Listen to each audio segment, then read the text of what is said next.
They didn't just cut her power, they left her gasping for air, alone in a dark house with no oxygen machine, no heat, no working phone, and they knew exactly what they were doing.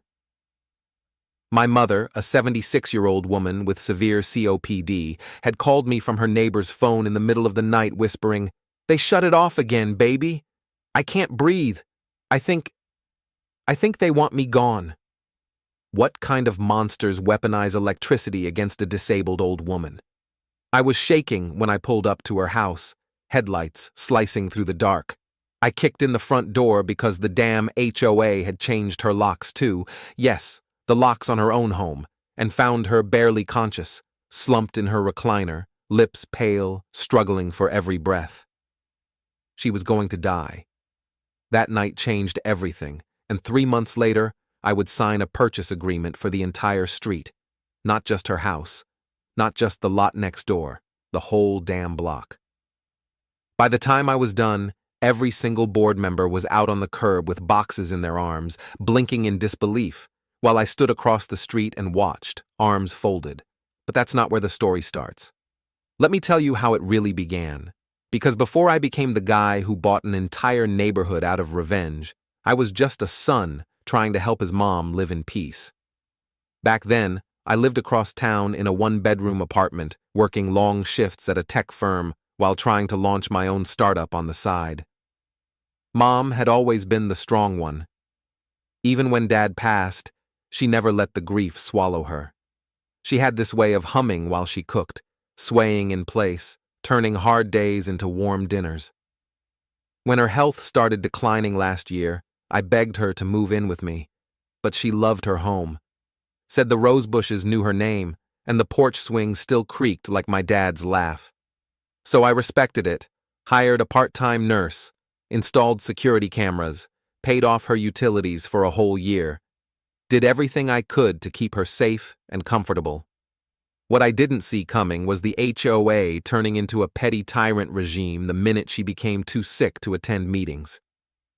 The HOA president, a guy named Colin Wright, had this smug look like he'd just stepped out of a catalog for overpriced polo shirts. He and his little gang of clipboard-holding board members, mostly retirees with nothing better to do, started sending Mom notices. First, it was about the grass being too tall. Then it was the ramp I installed for her wheelchair. Non-compliant with visual standards, they said. I replaced it with a sleeker one. Then came the trash bins being visible from the curb, even though every house on that street did the same thing. They fined her again, then told her she owed over $1,200 in dues and violations. It was nonsense. Pure harassment. I offered to pay the fines just to shut them up, but they refused the payment because it wasn't in her name. I tried calling their management company. No answer. Left emails. Nothing. One day, I drove over and found a giant fluorescent sticker on her door. Notice of imminent utility disruption due to HOA non-compliance. I stormed into their monthly meeting, which they conveniently held in a rented conference room at the golf club, like they were some sort of aristocracy. I wasn't on the agenda, but I walked in anyway. "Excuse me," I said, trying to keep my voice steady. "Why are you threatening to shut off the power of a disabled woman? She can't even breathe without her oxygen machine." Colin didn't even flinch. "This is a private meeting. If you're not a homeowner or authorized representative, you'll need to leave." "I am her representative," I snapped. "I'm her son." "She's in violation of multiple HOA policies," another woman chimed in. "We've been more than generous. She's dying." And I kid you not, Colin looked me dead in the face and said, "Then maybe she shouldn't be living alone." That was the moment I knew I couldn't reason with them. These weren't people. They were bureaucrats in pastel sweaters, so I left. I pulled every favor I had, called in every contact, looked up city ordinances, ADA compliance laws, and even filed a complaint with the county. But red tape is a slow-moving beast, and they knew it. 2 weeks later, they cut her power for the first time. Luckily, I showed up that evening to check on her and got the generator running. I spent the night on her couch, just listening to her breathe. I was fuming, couldn't sleep, couldn't think of anything but how powerless I felt, until I saw the for sale sign go up on the lot across the street. That's when it hit me. If I couldn't fight them the traditional way, maybe I could find another way in. The lot was owned by a private investor group out of state. They didn't care who bought it as long as the money cleared. So I did. Quietly. Next, I looked into the bylaws of their HOA. Turns out, the HOA had some strange rules buried in their charter, rules about majority land ownership within the zone, giving proportional voting rights. It wasn't easy. I pulled equity out of my startup, sold my car, took out a loan under my company name, bought 2 more properties. One of them was foreclosed, the other from a family who'd been itching to move. Every time I made a purchase, I assigned the deed to a holding company I controlled. Silent. Legal. Invisible. 3 properties gave me a seat at the table, but I wasn't done yet. Then came the night I found my mother half-conscious, lips blue, because they shut it off again. The generator had failed. The backup battery didn't kick in, and she hadn't been able to call me because they'd also reported her phone line as a nuisance utility. A weird clause in the bylaws I didn't even know existed. I broke down in that moment, sat on the floor beside her, held her hand, and swore to her that this would never happen again, and she squeezed my hand back. That night, something in me snapped. I called my friend Samir, a real estate lawyer with a vengeful streak. "Help me buy the whole damn block," I told him. He paused, then just said, "Let's do it." The plan was ambitious. I had no idea if it would even work. But I started anyway. We identified which homes were rentals, owned by out-of-state landlords who didn't care as long as the checks cleared. I offered them cash, over market value. Some took it, others negotiated. Within 2 months, I controlled 5 more properties, and with that, over 60% of the land governed by the HOA was now in my name. Legally, I could now call a vote. The next HOA meeting would be in 2 weeks, and that's when everything would begin to unravel for them. But before that meeting came a quiet morning where the sun was just starting to rise, and Mom was resting peacefully with her new in-home nurse beside her. I had just poured my coffee, thinking maybe, just maybe, we were finally safe. Then came the knock on the door. It was the county inspector. "Are you Mr. Jensen?" he asked. "Yes?" "I'm here about the structural code violations on your mother's house," he said, flipping through his clipboard. "Got a stack of complaints filed anonymously. I'm going to need to do a full inspection." That's when I realized they were coming after her house now. They weren't done. They were going to try and tear it all down, and I was about to hit back harder than they could imagine. The inspector walked through the front door like he already had a demolition crew waiting in the van. Hard hat, clipboard, reflective vest. He looked like he'd been pulled straight out of some government-issued nightmare. My mother was still asleep in the recliner, her breathing slow and raspy, unaware of the war coming to her doorstep. I stepped in front of him. "You're not inspecting anything until I see the official complaint," I said, keeping my voice calm but firm. He handed it over without flinching. The paperwork listed a dozen violations: cracked driveway, handrail height non-compliant, roof gutter accumulation, even excessive personal items on the porch. The kicker? They'd marked her wheelchair ramp as a hazard to pedestrian flow. I felt the blood rush to my face. "This is an ADA-compliant ramp installed with a permit," I said. "I have the documents." He gave a shrug. "I just file what I'm sent, sir. But once the complaint is registered, I'm obligated to perform the inspection." I didn't want to make a scene, not in front of Mom. So I let him walk through, trailing behind like a prison guard escorting a thief. He tapped walls, took photos of chipped paint, and scribbled notes about things that wouldn't raise an eyebrow in a condemned warehouse, let alone a lived-in suburban home. When he left, I sat outside in the truck, gripping the steering wheel until my knuckles went white. This wasn't just harassment anymore. It was coordinated, systematic. A campaign to crush a woman who couldn't even climb stairs without help. And the worst part? She still didn't know. Mom had always believed in grace, in doing the right thing even when it wasn't returned. She once spent 3 weeks hand-sewing a quilt for a neighbor who ended up reporting her dog to animal control for barking too much. She still watered that woman's roses when she traveled. If she found out what they were doing now, it would break her heart. So I lied. Told her it was just a routine safety check and that everything was fine. I made her a cup of hot cocoa, sat beside her, and changed the subject to stories about Dad. She smiled, but her eyes didn't quite meet mine. I knew she was catching on. Later that evening, I met with Samir in his office. It smelled like espresso and ink. Legal books lined the walls, and a giant whiteboard behind his desk was filled with diagrams, property plots, and HOA bylaws. They're trying to discredit her house before the next vote, I told him. He nodded. They're probably trying to declare it non-compliant with community safety standards. If they get that, they can motion for forceful removal from the property. You mean eviction? In HOA terms, yeah.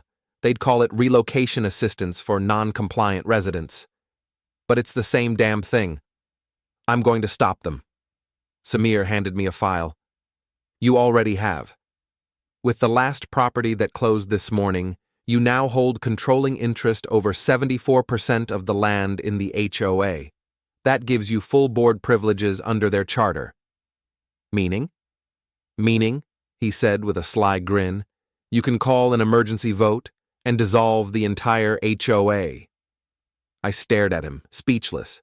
I had been planning to kick out the board, maybe restructure things, replace Colin with someone sane. But this? You really think that'll hold up? It's in their charter, Samir said, and it's legal. You call the vote. You show proof of ownership. You record the minutes. Boom, HOA, gone. For the first time in weeks, I felt a flicker of hope.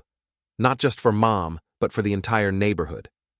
I thought about Mr. Levinson down the block, who got fined $200 for putting a Black Lives Matter sign in his yard.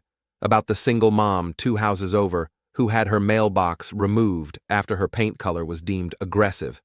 Everyone had suffered. This was bigger than us. The next week, I sent out official notice to every resident under the HOA's jurisdiction. I made it look polished, header, footer, proper legal language. But the message was simple. Emergency HOA vote, community center. Friday at 7 p.m., change is coming. I dropped a copy in every mailbox, sent certified versions to the board members, even Colin. On the day of the meeting, the parking lot was packed. People I hadn't seen in months showed up. Residents, renters, former members who'd been threatened into silence. There was this electric buzz in the air, the kind that comes right before a storm. I stood at the front of the hall, facing rows of folding chairs filled with people who had suffered in silence for too long. Behind me, a projector displayed slides of the bylaw excerpts Samir had highlighted for me. I cleared my throat and began. Thank you all for coming. I'll keep this short. My name is Nate Jensen. I'm the legal owner of 7 properties on this street, and as of today, I hold majority ownership of land under the jurisdiction of this HOA. That gives me legal authority to propose and call for a vote on any matter. A murmur rippled through the crowd. Tonight, I'm proposing a motion to dissolve this HOA entirely and transfer neighborhood management to a voluntary civic committee. No dues, no petty fines, no more weaponized harassment disguised as neighborhood care. Colin jumped out of his seat in the back. This is outrageous, he barked. You can't just waltz in here and dismantle years of order. I clicked a button. The next slide displayed the exact section of the bylaws. Yes, I can, I said calmly. Gasps and scattered applause followed. I opened the floor for discussion. People told stories, horrible ones. A woman who'd been fined every month for her wind chimes.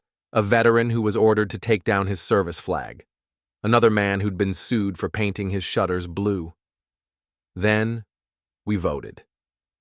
Every hand went up, except Colin and 2 of his friends. Motion passed. Just like that, the HOA was gone, but it wasn't over. 3 days later, I found a note taped to my truck window. "Watch your back, traitor." That same night, someone slashed all 4 of my tires. It was getting personal now, and I had no idea just how far they'd go until I saw the flames lighting up the sky above my mom's backyard. The fire started small, just a flicker by the fence, like a mischievous spark testing its limits. I caught it just in time from my apartment window across town, where the outdoor security feed from my mom's backyard suddenly bloomed into a flash of orange. I didn't even grab my shoes. I flew down the stairs, keys in hand, heart racing, thinking, please don't let it be what I think it is. By the time I got there, the flames had already licked halfway up the back fence. Her oxygen tanks were safely inside, thank God, but the fire had spread through a pile of dry leaves and up the side of the old shed she loved, Dad's old tool shed, the one she never let anyone clean out. I grabbed the hose and started spraying before the fire department even arrived. Her neighbor, Mr. Kim, came running out with a fire extinguisher, and we battled it down together while the sirens screamed in the distance. They put it out before it could reach the house. But I knew it wasn't random. There had been no lightning, no grill left on, no stray cigarette. The fire marshal said it was under investigation, but I saw the burn pattern. It was deliberate, controlled. Started at the fence line, the side facing the home of one of Colin's cronies, and the note from the night before, still in my glove compartment. I didn't tell Mom. Not about the fire, not about the vote, not about the tires. She'd been sleeping better with the nurse in place, and her breathing had improved now that the generator was wired directly into a backup system I'd installed. Instead, I spent the next few nights parked across the street in my truck. Watching. Waiting, daring them to try it again. They didn't. Not at first, but the attacks just changed form. First, someone called Adult Protective Services on my mom, reporting severe neglect and unsanitary conditions. The investigator showed up unannounced, clipboard in hand, expecting chaos. Instead, he found a spotless home, a smiling nurse, and Mom watching Jeopardy. Next came the building inspector, again, this time with a warrant to check for illegal modifications. I showed him the same permits. He nodded, apologized, and left. Then, 2 days later, a local news van showed up outside her house. A reporter stepped out, mic in hand, asking questions like, "Do you have any comment on the allegations that you're running a hostile campaign to take over this neighborhood?" I laughed, then realized he wasn't kidding. Someone was feeding them stories. They painted me as a power-hungry tech bro who bullied his way into a small community. Said I exploited a loophole to seize control and disrupt harmony. They even hinted at financial fraud, though they didn't have a single shred of proof.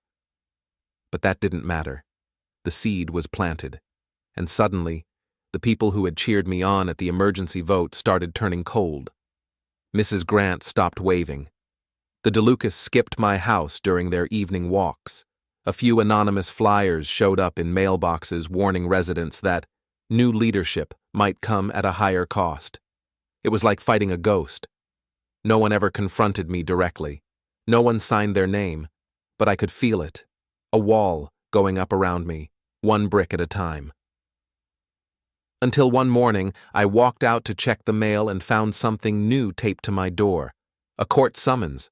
Colin Wright, along with 2 of his former board members, had filed a civil lawsuit. The charge? Unlawful dissolution of a registered homeowners association. They claimed the vote had been illegal, that I'd manipulated the process, that my ownership didn't qualify under the original land use agreement.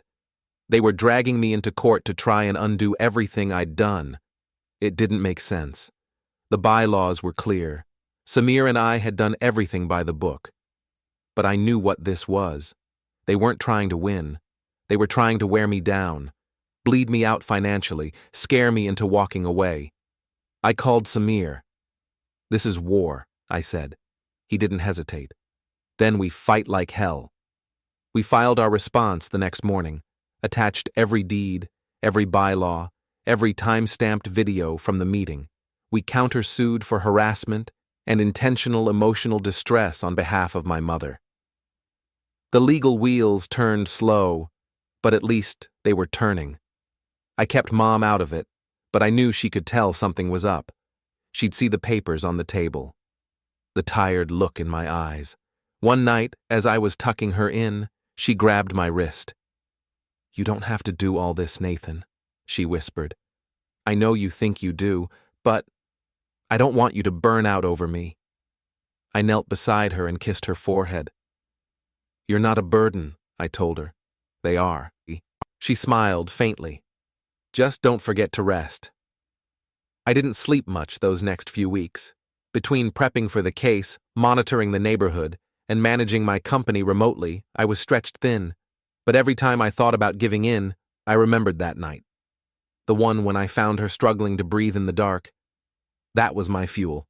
I won't lie. There were days I questioned myself. Days when I thought maybe I had gone too far. Maybe buying up property and triggering a revolution wasn't the best move. But then something happened that shook those doubts off me like dust. I got a call at 3:02 a.m. It was the nurse.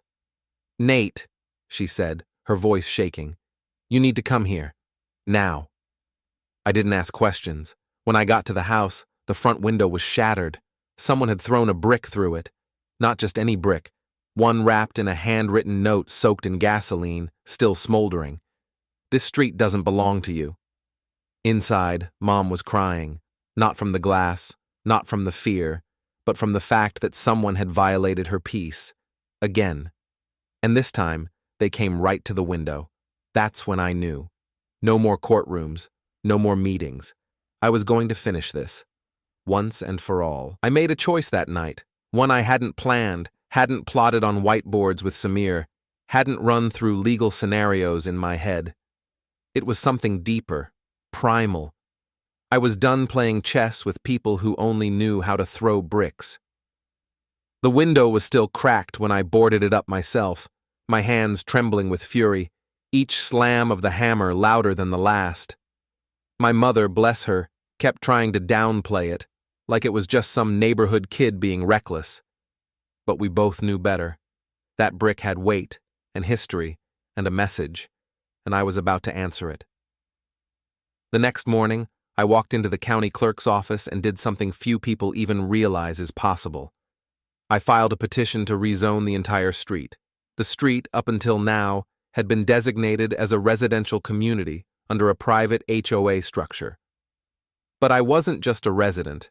I now owned over 70% of the land, legally and by name, which gave me another powerful tool: development leverage. If I succeeded, I could eliminate the last traces of the HOA's footprint. No more architectural review committee, no more easement control, no more legal backdoors for these people to use against my mom or anyone else. I submitted blueprints, mock plans, proposed green space improvements, even community gardens. Samir helped me draft everything, clean, legal, and airtight. I offered low-cost leasing opportunities to local businesses for the few corner lots I hadn't yet developed. I even reached out to a small non-profit for seniors, proposing they use 2 of the vacated homes as a satellite care unit. And I wasn't doing it in the shadows anymore. No more secrecy. I was going public. A week later, I held a town hall. Real town hall. Not one of those HOA wine and cheese shows. This was in the elementary school gymnasium, folding chairs, mic on a rolling stand, Samir by my side, clipboard in hand, and a projector flickering on the stage. Every seat was filled. Neighbors who once looked away now stared me in the eye. Some with curiosity, some with guarded hope, a few with open arms. I laid it all out. The HOA is gone, but the damage they caused remains. I'm here to fix it. And not just for my mom, but for every single person who's been bullied, fined, threatened, or overlooked. I clicked to the next slide, a list of names, not addresses. Names, real stories, real people. Each of these residents was targeted by the board, fined over garden beds, flag colors, parking spots. I'm not just erasing what they did, I'm rewriting what this neighborhood can be. The room stayed quiet for a beat. Then someone clapped, and then another. By the time the meeting ended, I had half the neighborhood signed on to support the rezoning, but I also had new eyes on me. Less friendly ones. 2 nights later, my office was broken into. Not my home office, the real one where I ran my startup. They didn't steal equipment, didn't take cash, just tore the place apart, shredded documents, pulled cables, smashed screens. It was chaos, but it was too targeted to be random. They were sending a message again. You're too loud, you're doing too much, you're supposed to be afraid. But I wasn't, because while they were busy breaking things, I was busy building something they couldn't touch.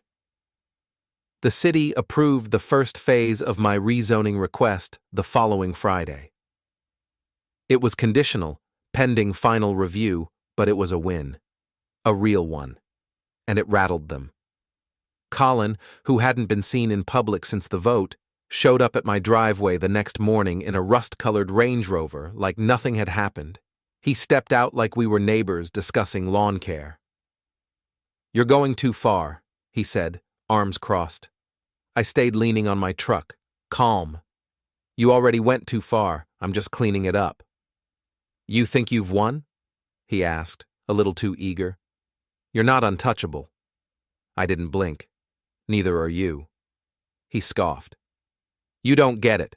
We're not just a few board members. We're a network, people with ties, with reach." I shrugged. "Then maybe your network should have used that reach to help the woman you tried to freeze to death." His jaw tightened. I turned and walked away. That should have been the end of it, but it wasn't. Because that weekend, Mom's nurse quit. No notice, no explanation, just a folded envelope on the kitchen table with a brief apology. Inside it, a printed photo. Of her daughter, at her school, from a distance. No caption, no sender. Just the kind of message that chills the soul. It had nothing to do with me this time. They were going after the people around me, not just lawsuits or slashed tires anymore. They were getting darker, crueler, more desperate. I sent the nurse's family away, paid her double to leave town and stay safe, called in favors, hired security to patrol at night, installed panic alarms, extra cameras. And then I made one final move. I dug. I hired a private investigator, a good one, not to find dirt, but to confirm what I suspected. Because Colin's arrogance wasn't just confidence, it was cover. 2 weeks later, the PI sent me a file. It was thick. Inside were years of HOA bank statements, private deals, misappropriated funds, unreported income from contractor fees. Colin Wright wasn't just a bully, he was a fraud. And now I had proof. That was when the game stopped being chess. Now, it was checkmate in motion. Because the minute I filed the report with the county district attorney's office, I knew someone would knock at Colin's door soon, but I didn't know they'd knock at mine first. At 4:47 a.m., with flashing red and blue lights, and a warrant. I was in sweatpants, barefoot, and half asleep when they pulled me outside. 5 cruisers, unmarked sedans, and enough flashing lights to wake the entire block. My neighbors stood on porches in their robes, some filming, some whispering, some just staring. The officer in charge read the warrant coldly, without eye contact. Unlawful acquisition of property by coercion, suspicion of financial manipulation, obstruction of HOA regulations. It was a laundry list of nonsense. Most of it rooted in the civil lawsuit Colin had filed. Padded out with new allegations I'd never even seen before. The kind of charges that didn't stick, but still stuck to your name like tar. They took my laptop, my phone, even the paperwork I kept in my truck. They didn't arrest me, not formally. Just a search, they said, part of an active investigation. But everyone who saw it, they thought otherwise. The next day, the neighborhood was silent again. Doors closed, shades drawn. Even the ones who'd once supported me now avoided eye contact like I was some ticking bomb that had finally gone off. And Mom? She sat in her recliner, holding the old family photo I'd framed for her last Christmas. Her hands were trembling. "I don't understand, Nate," she whispered. "What are they saying you did?" "Nothing, Mama," I said, kneeling beside her. "It's just noise. They're scared, because they're losing." She looked at me, eyes cloudy with fear. "But what if they take you away?" "They won't," I promised. But even as I said it, I wasn't sure. Samir was already on it. He filed for immediate clarification of the warrant and began pressuring the county to reveal who pushed it through. It didn't take long to connect the dots. A private investigator hired by the former HOA board had submitted a report filled with half-truths, assumptions, and financial misreadings, enough to make a rookie DA feel like they had something worth digging into. We pushed back. Hard. And then the real break came. An anonymous email sent to Samir with attachments, photos, signed contracts, bank wire receipts. They showed Colin Wright accepting payments under the table from contractors doing maintenance on community properties. They showed inflated invoices, duplicate billings. One contractor, who had been paid for repairing sidewalks that didn't even exist, was Colin's cousin, listed under a fake LLC. This was it. Not just smoke, but fire. Samir handed the packet straight to the DA's office. No press, no noise, just cold, clear evidence, the kind that couldn't be spun. The DA reopened the fraud investigation, this time with teeth, and for the first time, Colin went quiet. No statements, no threats, just silence. That silence broke 3 days later when a sheriff's vehicle rolled up to his house at 6:18 a.m. and walked him out in cuffs. The same neighbors who once looked at me like a threat now watched him shuffle to the car, his face pale, his golf shirt wrinkled, mouth shut. It should have felt like victory. But it didn't, because the damage had already been done. I was still under review, my name still attached to a dozen articles filled with innuendo. My mother still looked over her shoulder when the doorbell rang. And the nurse? She refused to return. Said it wasn't safe, even after the charges against me were dismissed, even after the DA publicly cleared my name, even after local news ran a follow-up story apologizing for their original coverage. The scars remained, but I didn't stop. The rezoning passed. The civic committee was approved. The homes once used as weapons by the board were now being donated, yes, donated, to a housing nonprofit that served elderly veterans.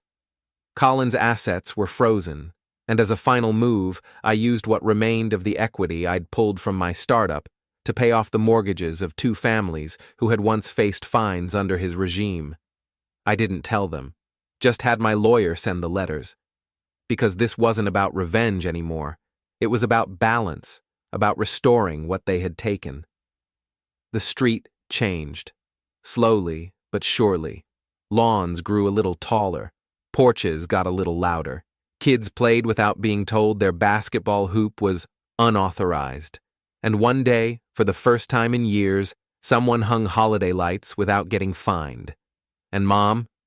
She started humming again.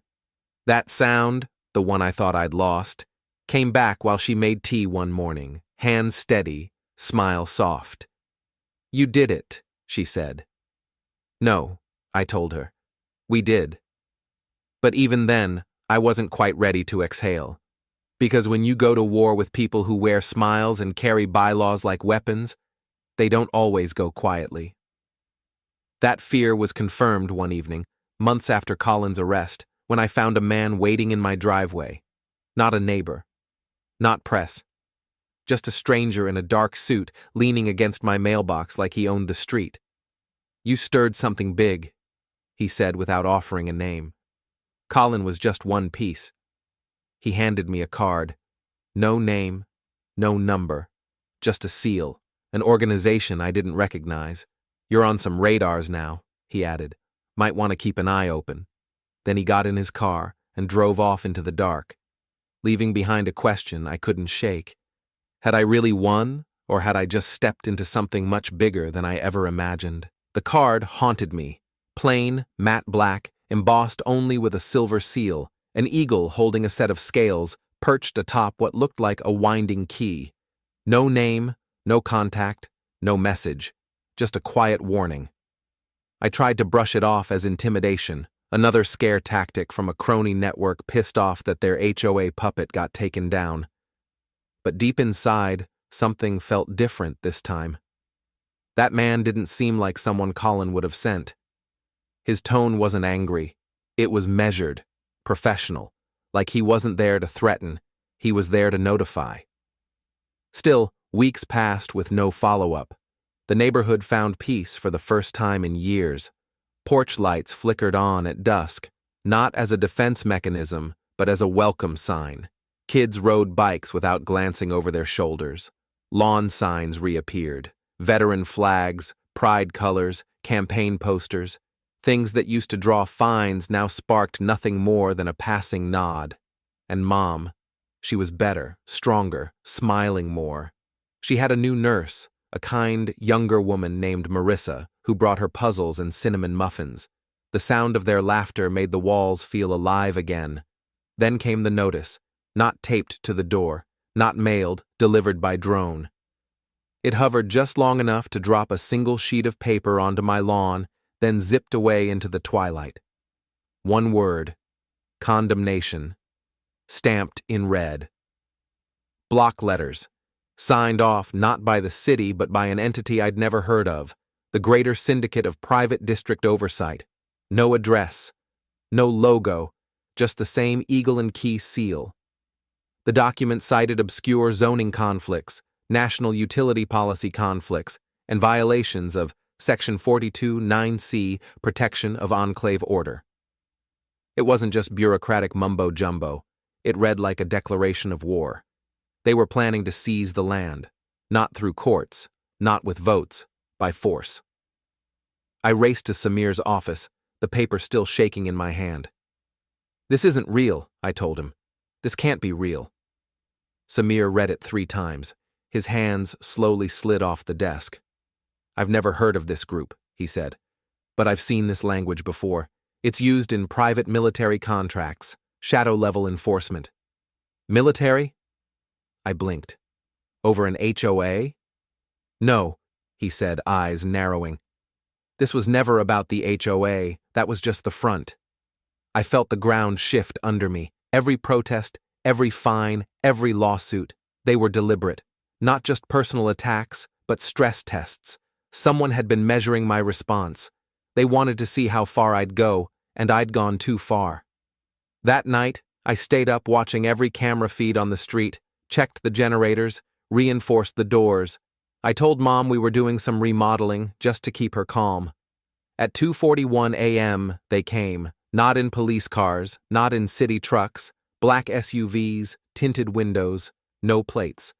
They rolled in like a silent storm, engines humming like they ran on secrets instead of fuel. Men in gray suits stepped out. No badges, no names, just earpieces and gloves. I moved fast. Triggered the street alarm. Lit up the block like it was Christmas in July. Mr. Kim stepped outside, confused. "Get back inside," I shouted. "Lock everything." He hesitated, then saw the men walking up my lawn with purpose. He ducked inside just as they reached my door. The leader, the same man from my driveway weeks ago, held up a small scanner. He waved it across my front gate like it was reading my soul. "I warned you," he said, calm as ever. "You tampered with a network you didn't even know existed." "You're coming after a disabled woman," I said. "To protect what? A few rich guys and a fence painting policy?" He almost smiled. "This street was part of a national pilot program," he said. "Surveillance, behavioral conditioning, influence testing. The HOA was the surface layer. You cracked it." "And now what?" I asked. "You kill me?" "No, that's inefficient." He pressed something on a device in his pocket. Suddenly, the lights across the street began to flicker. Then hum, then pop. Every bulb blew out in a flash of sparks. The generators tripped, my Wi-Fi died, my cameras shut off. The block fell into darkness, engineered and absolute. Except for my house, because I had one last surprise they didn't expect.